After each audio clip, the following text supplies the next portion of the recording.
Guys, and welcome back to this channel. In this video I'll be showing you guys how you can create this like typing effect as if you're typing like the text.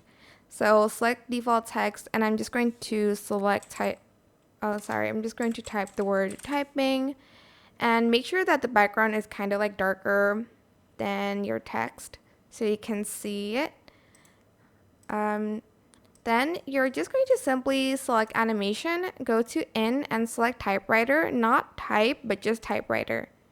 And here you can adjust it to the like duration and like the speed of like the typing.